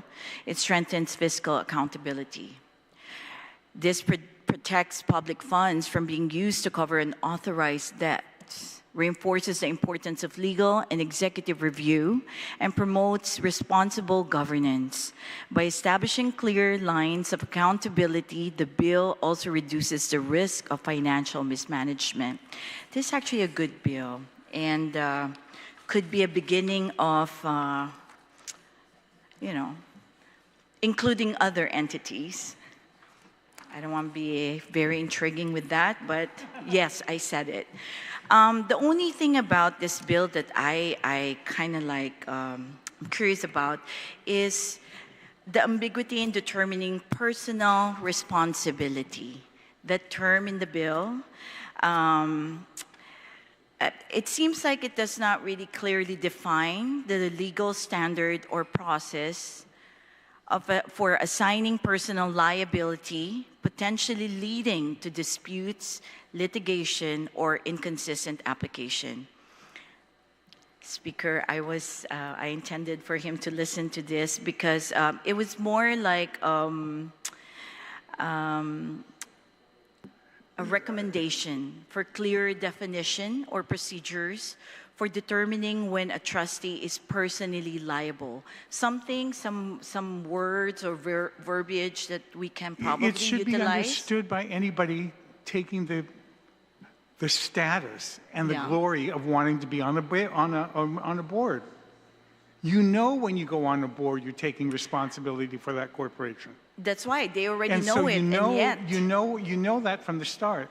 that's why. Don't take it if you don't want to take the responsibility. Exactly. So clearly defining it But why within do the we bill. need to define that? You think we should not add more and just leave it as is, personal, leave it vague, and use the term personal responsibility? People should understand that when they accept positions of responsibility, It comes with a heavy responsibility. with the glory of the esteem that they think that comes with being on some board and saying, I'm on the board of trustees of something. They have to know what their responsibilities are. If they don't, they have no business there. So if we wanted to hold them liable, I think there should be a clear indication at how they will be, liable, right? If you sign a contract, this was not the 1940s when you as a woman couldn't sign a contract. Apparently some and board members are not following. No, there was a time when you as a female, a woman, could not sign a contract, could not even get a credit card. Sometimes, some of you, within the lifetime of some of us, women couldn't get credit cards. But that's changed. Now they know that they have responsibility for it. I'm not opposing And so I'm just saying, I am expounding. no, I understand, but how much more do you need to know? Fiduciary responsibilities, they should take the course on fiduciary responsibilities. Sometimes the nonprofit organizations on island conduct training courses for board members of what their responsibilities are. Learn what your responsibilities are before you take it on. Before you take the position. But it's something to consider. And I'm curious, how do charter schools currently document individual trustee decisions related to contracts and liabilities? Thank you, Senator. But if I can add, Senator, I thank you for the first question that you asked. You know, he's Thank a you judge. also, He's Mr. a judge, a senator, and a public auditor. So he's talking from a legal. I'm talking from a council perspective. If I was to leave the council, because I've done my fiduciary responsibility, I don't get paid enough to do what I do Then on the not council. everybody do With that that. said, I'm going to say that for the next council members that come in, right? That you're right. Maybe they can add or amend to this great bill. Okay, is to add that to be clarified, because you're right. Not every board of trustee that comes in has a different intent. Okay, we know our intent and why we're here today. Yes. But not everybody comes in with the same mentality. Yes. Okay, so with that said, I'm open to that. To your question that you asked me in regards to with the council, we don't know anything unless I ask. See, the thing about me is, as a chair, I'm a very nosy individual, because I like to know, because I always mentioned to our AO here, I don't want to come before this body and I don't know the answer, or I'm oblivious to it, or I am like, okay, no, but no half and not all the facts. So I like to come in here and dot my I's and cross my T's. With that said, a lot of times I have to ask her to call the CFO, the school administrator, because maybe 1 or 2 charter schools, actually I take it back, 3 charter schools, I'm able to talk to the Board of Trustees. The rest of them, they don't. They don't. I can call and say, this is urgent, no response. And there's no power that forces me to say, you know, respond, and they don't, and there's nothing I can do about that. So I hope that answers your question, Senator. It did, and thank you both. Thank you for your answers. And that's all I have right now. Thank you, Mr. Chair. Thank you, Senator Calvo. Senator Dueñas. Mr. Chair, and to the author of the bill, it's certainly very timely, and Vanjie, in our traditional pre-budget meetings, you know, it is apparent that the vision of, I believe, charter schools in its inception was something that was probably envisioned as being not as robust and aggressive in growth as it is right now, not excusing the, you know, lack of structure. I certainly agree with the public auditor and his findings that this has given birth to the fact that we need to put more guardrails and more, you know, structure to ensure that future endeavors that could eventually be really the liability of the government of Guam. And let's just face it, we have right now in our charter schools, and I mentioned this in our pre-budget meetings, that what we literally have now is a parallel system of education running. We have a Department of Education with its full responsibility to educate all of our children, has a law, you know, that specifies the points of education, and we have charter schools now who are filling a need, you know, of specialty education and different vocations.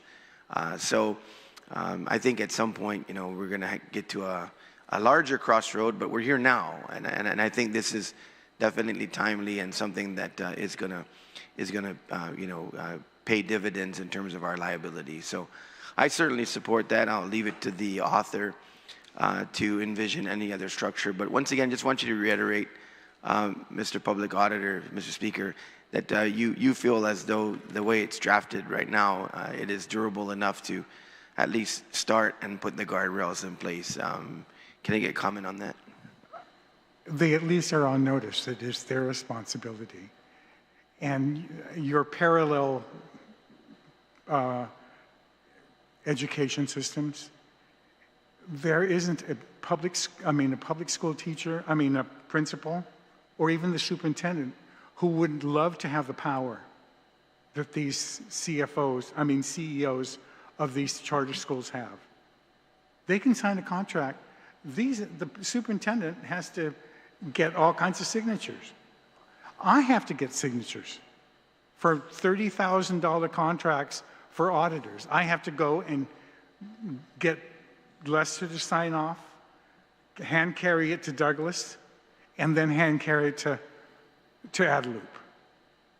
But these guys can sign $2.5 million contracts without anybody, without clearing with anybody, without being able to figure out how could you use 7,800 times 400 students and come up with $2.5 million.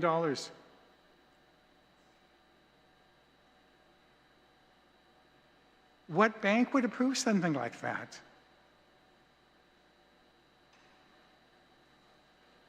And then just figure, somebody's going to pick it up somewhere. Who knows? This has got to stop, because they're not even autonomous. My joke is they're autonomous. Just way out there. We've got to rein them in and have them understand that the responsibility is theirs as fiduciaries of when you sit on the board. There was a period when the retirement fund, everybody wanted to get on the retirement fund because they were handling billions of dollars. But then when the retirement fund got sued, every single member had liens on their property. There were board members that were coming down to the legislature asking to figure out some way of getting their lien lifted so that they could borrow on their homes. But if you're accepting responsibility to be on some board, understand what your responsibility is going to be. And if you're going to go out and sign a contract, be able to show, yes, I've been able to, over the last 5 years, save enough money from that $7,800 per student, and I only paid teachers about $6,000 of that. I have $1,800, and I have this amount of money, and I can use that as my down payment. Or you can be like be associated with somebody that's going to be your underwriter. But you can't just expect that the government's going to pick this up, because they are not government agencies. Yeah, certainly. And so once again, the timeliness, when I discuss parallel systems, Mr. Speaker, I mean, it is to say, as you have mentioned, one with a far more reaching authority and autonomy that really, we have to revisit at this point. Actually, I tried to do this even when I was still here. Yeah. But I couldn't get support for it. But as I've been able to show with the schools messing up, I now have enough evidence to try to prove to a couple of you that this is getting dangerous. And it's even getting more dangerous with one of them talking about going out and building another $12 or $15 million school campus. Yeah, certainly. So it's clear that with the passage of this bill that there will definitely be more alarm bells ringing to boards and the fiduciaries with regard to the responsibility. And certainly, you're right in terms of the initial responsibility of the government. But I have a hard time believing that in the end, as we have authorized, and that's why we have to move with caution as well, that somehow in some way it wouldn't filter down to the government of Guam overall. So when I say this, Mr. Speaker, I say this with the intention of working with the chair and with this legislature, at least throughout this term, to start putting things on the table in terms of this parallel system coming in line. Because let's be honest with ourselves, I know this is venturing a little bit beyond, but I think it was worth talking about for a few seconds, that the population of the charter schools now is such that it's commensurate with a certain portion of reduction with regard to the public school system. So you really do have two public school systems operating parallel-wise with, like you said, Mr. Speaker, one kind of outside of the overall traditional guardrails.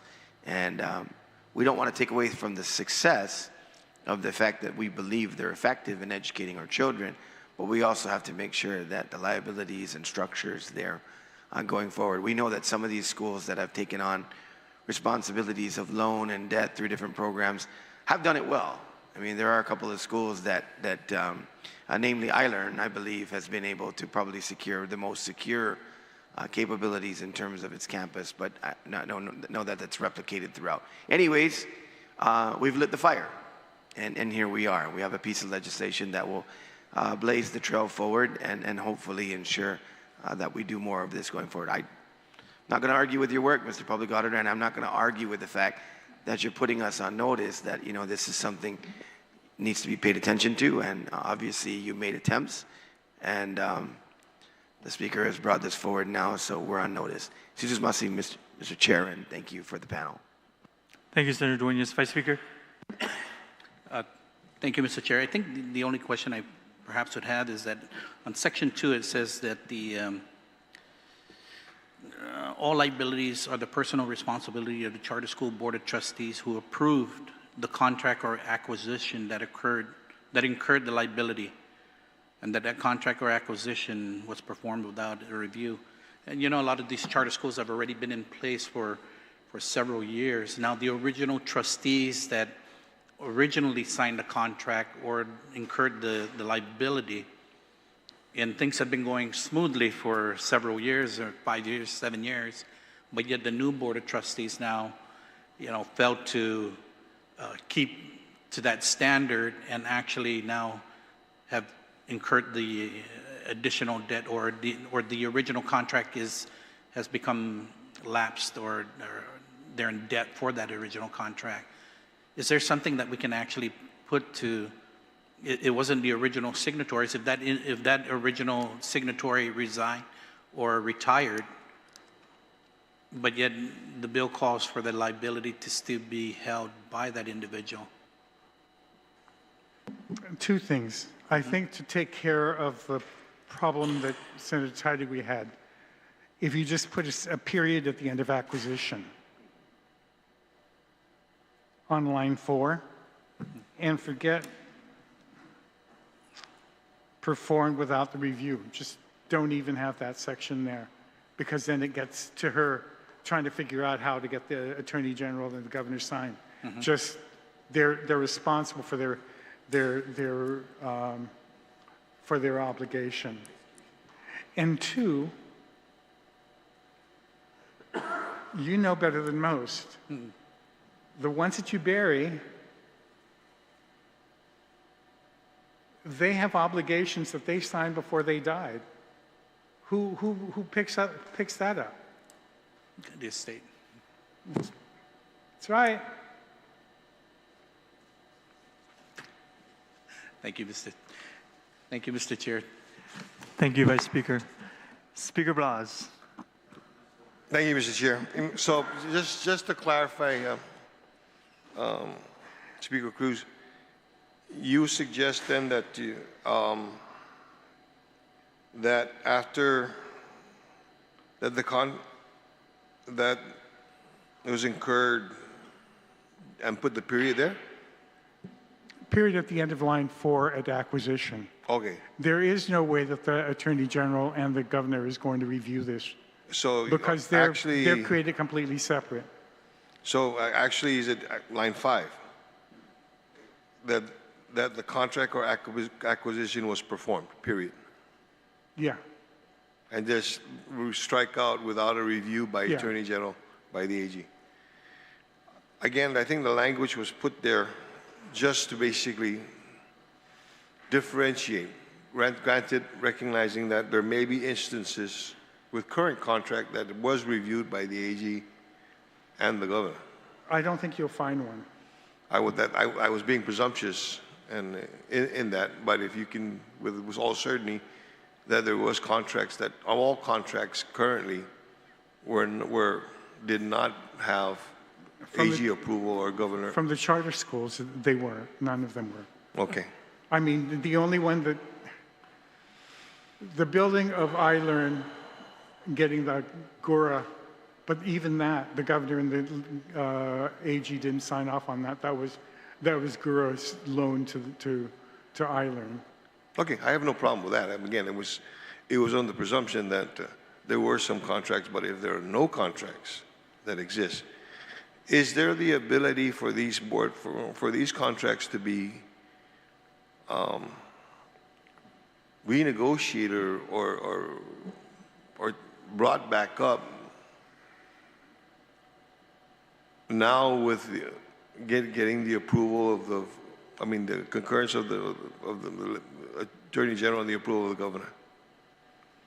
Can I take a contract and restructure it?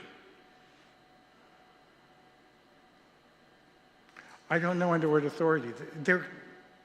They're even independent of them. I understand. And you're right. Mr. Speaker, I've read a lot of the different states and charter school. And with the charter school, so like Speaker Cruz stated, that maybe that could be given to the council to kind of review that, because this is what I'm saying. At least when we see it and we come before this body, the council can respond and have some answers. But as of today, we don't know if they're nice enough and kind enough to tell us, they do so. And if they're not, they don't.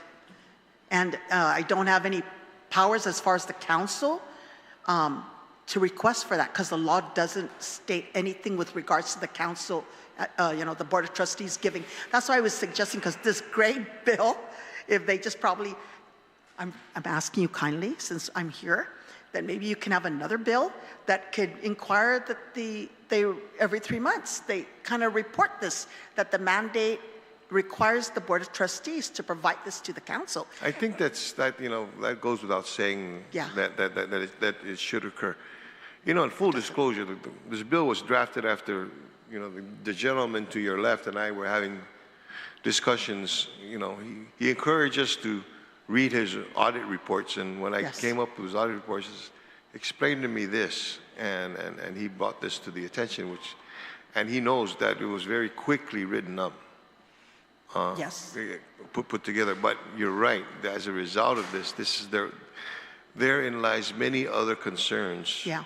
And Speaker, and because this is basically 16 years old, this bill or this law, the charter school law. In its infancy, we learned a lot of mistakes, had a lot of hiccups. But now we're going into the first, which is the Guam Academy Charter School, which graduated their first, that started first grade and graduated 12th grade. So we can report back the results of the first graduates, second graduates. But it's still fairly new considering, right? And so we're learning as we go. Sure.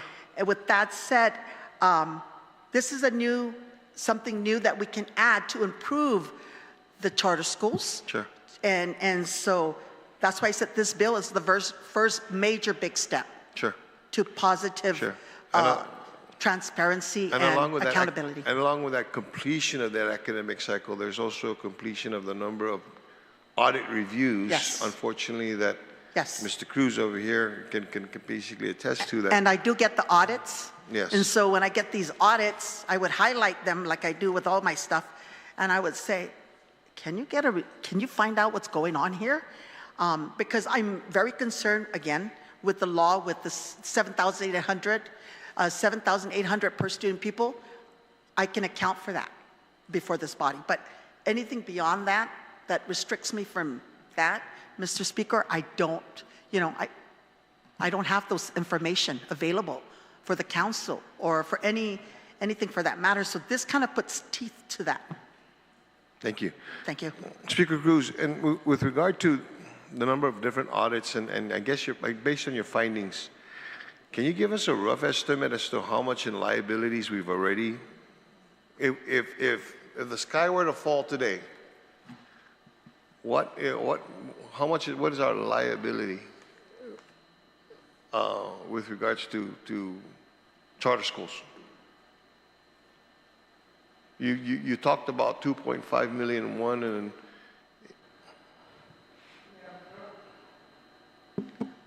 there are really only two that I'm really concerned about with right now. I'm having problems with an audit of one of the other ones, but I'll deal with that in another setting. But the largest obligation that's out there right now is the new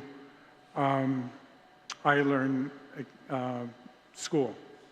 But I'm not worried about that because if we're all really honest, that charter school really belongs to the school that sits next to it. Okay. Just be honest. Understood, but yeah, and so they're not going to go under.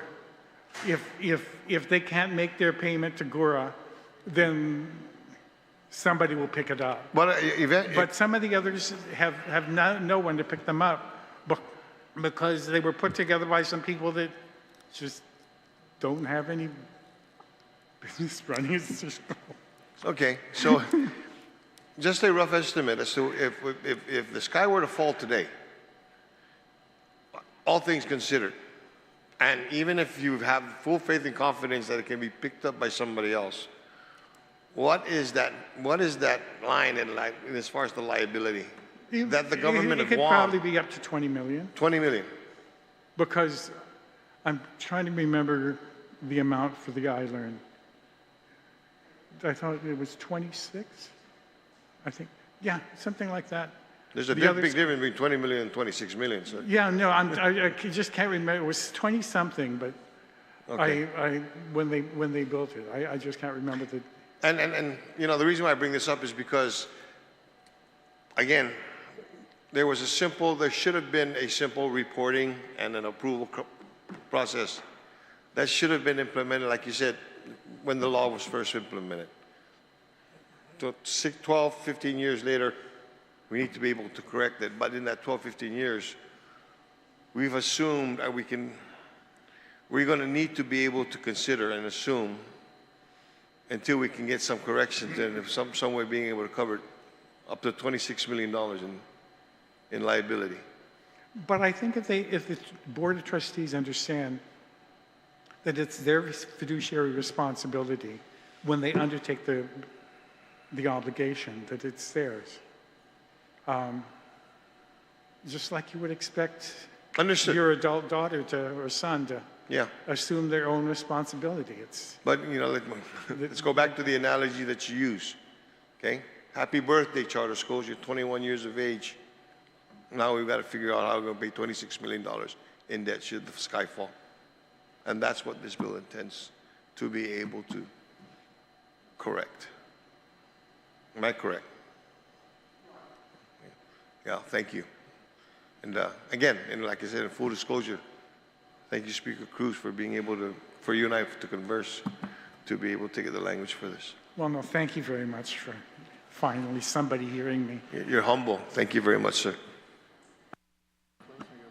I'm okay. Thank you. So this will conclude this afternoon's public hearing on bills numbers 43, 48, and 68. The committee will continue to accept written testimony on these bills within 7 days from today, which may be addressed to myself, Senator Vincent Borja, as Chairman of the Committee on Education, Libraries, and Public Broadcasting, and mailed to DNA Building Suite 502, 238 Archbishop Flores Street, Agustin, Guam. You may also send your testimonies to contact@senatorvinceborja.com. This afternoon's public hearing is now adjourned, and the time is now 4:10 p.m. Good day, everyone.